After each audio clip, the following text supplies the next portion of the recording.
Hi, third graders. Welcome to Mrs. Genesis Library. I am here today to read a book to you. This will be our book for this week, Saturdays and Teacakes. This book is by Lester Laminack, and the paintings are by Chris Sornpiet. I probably said that wrong, but I did my best. Saturdays and Teacakes. When I was 9 or 10 years old, I couldn't wait for Saturdays. Every Saturday I got up early, dressed, and rode my bicycle out of the garage.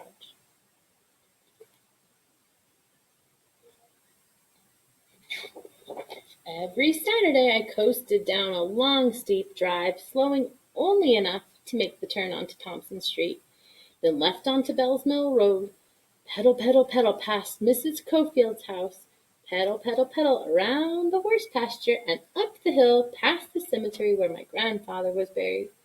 Pedal, pedal, pedal past Mrs. Grace Owen's house and on up to Chandler's Phillips 66.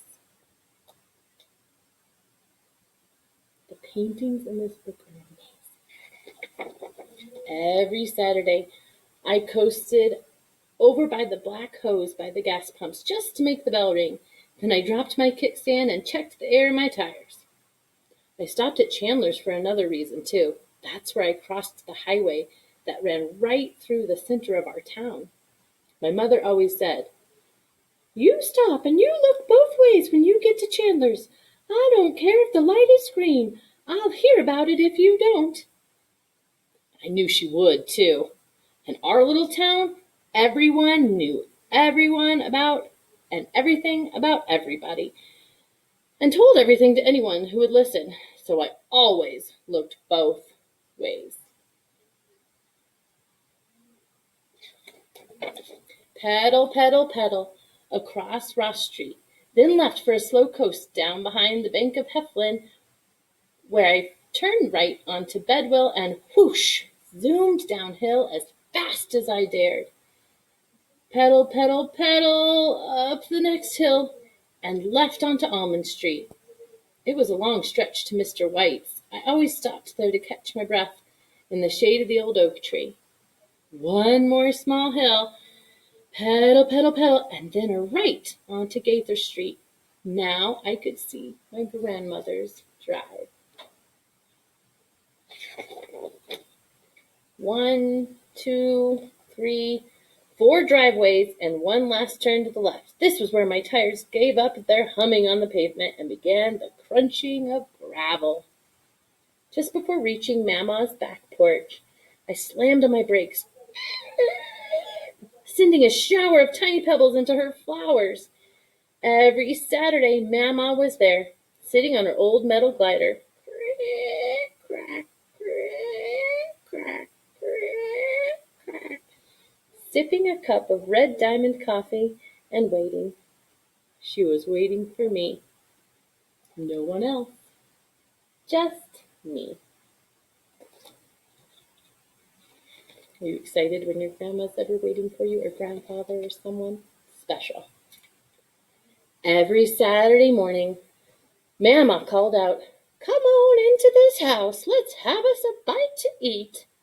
In Mama's big kitchen, sunlight poured through the windows like a waterfall and spilled over the countertops, pooling up on the checkerboard floor. Every Saturday she had hot biscuits, sweet butter, and golden eagle syrup waiting on the kitchen table. Every Saturday she poured a little coffee in my cup and filled the rest with milk and 2 spoonfuls of sugar. Then before long Mama said, "We'd best clear these dishes away and get at that yard before it gets too hot." I followed her out to the back porch. "Let me put a little water on these ferns," she said. "You go on ahead to the car house." That's what Mama called the garage. "I'll be out directly," she said. Love her kitchen. By the time I pulled the old lawnmower from the garage, Mama was already in the garden, picking plump, ripe tomatoes for lunch. Every Saturday I pulled the starter rope again and again. while the mower sputtered and spit. Finally, that old mower started, and I struggled to push it through the dew-wet grass, leaving row after row of fresh stripes on the lawn. From time to time, the mower choked on mouthfuls of wet grass that clung to the blades and to my bare legs. But by early afternoon, the dew pearls were gone.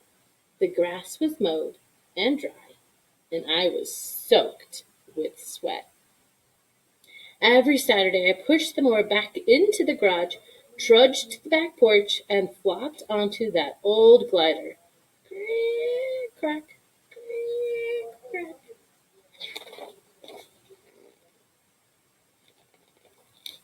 Mama soon appeared with a tall glass of sweet iced tea.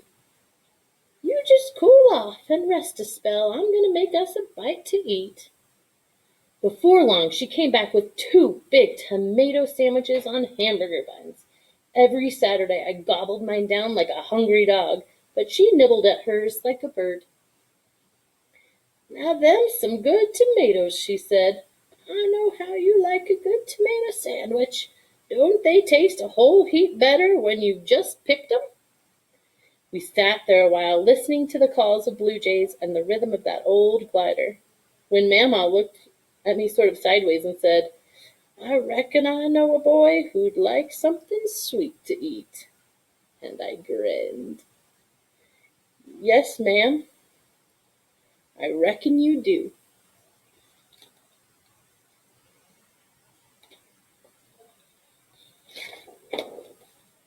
"Come on, then," Mama said, heading toward the door. "Let's get in this kitchen and see if we can't make us a mess."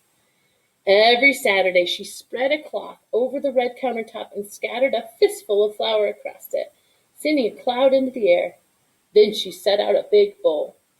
Mama dipped a china teacup into the canister of flour, scooped out a cupful, and skimmed over the top with her finger.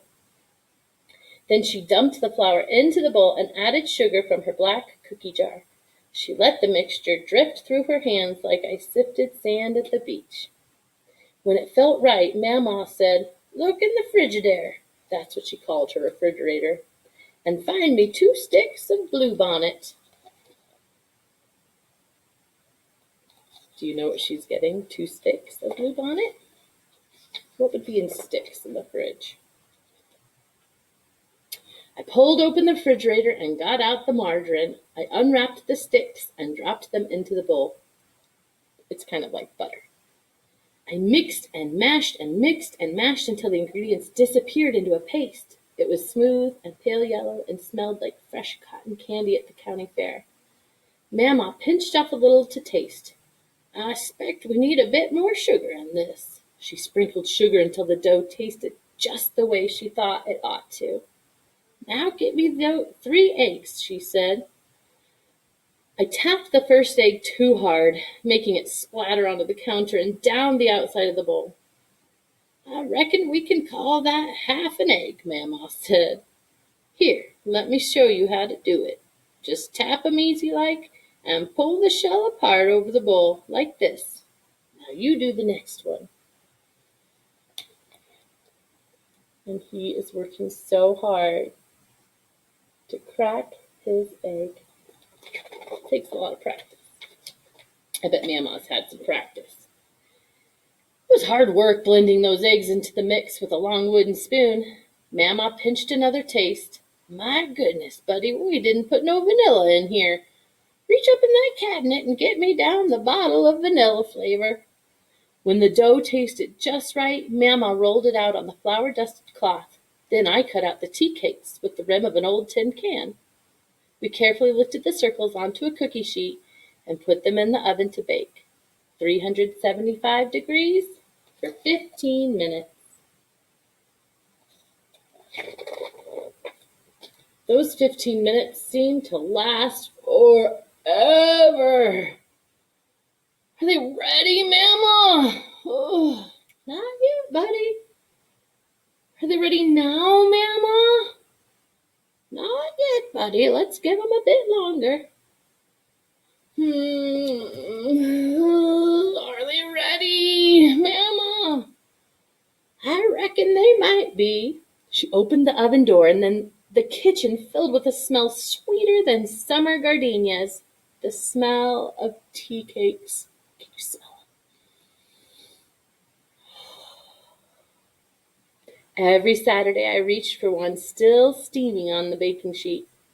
You better wait, though, buddy. They're going to be mighty hot just yet. We waited until the tea cakes were cool enough to lift from the baking sheet. Then we set them off on a plate. Every Saturday I ate one and then another, and I looked at Mama. Is that all you want, buddy? You be sure you eat all you want. We made the tea cakes just for you. When I had eaten all I could, she set a few off on a saucer for herself and put the rest on a big sheet of aluminum foil. She folded the edges into a little handle at the top.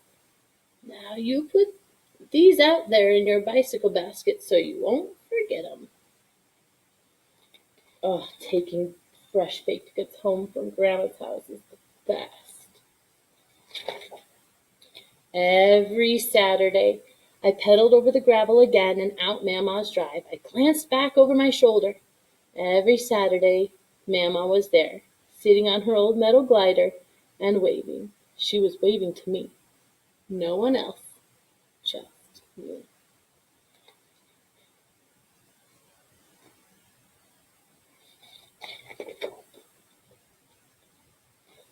Don't worry, Mama. I won't ever forget.